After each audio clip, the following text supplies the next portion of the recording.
A little bit about yourself. So when are you still in school or no? Yeah, I'm a senior. You're a senior this year. What school? Desert Hot Springs Alternative Center. Okay, I'm from Desert Hot Springs, so I know where that is. And so you were saying, like, when we were just telling you about the show, you were saying that's kind of like me. So, Yeah. like, tell me a little bit about your story.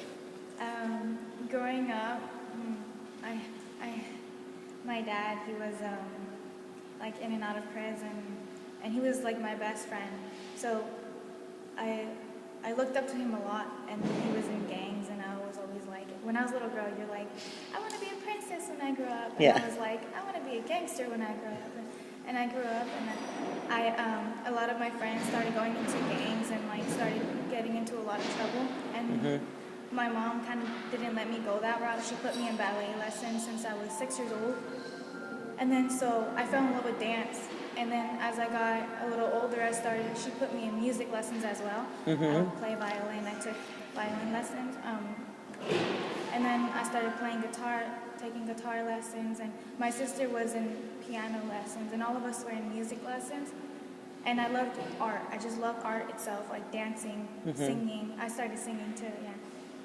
Drawing, I liked painting, and doing that, all of those things, and I was always busy with dancing and singing and music that I didn't have time to get into trouble.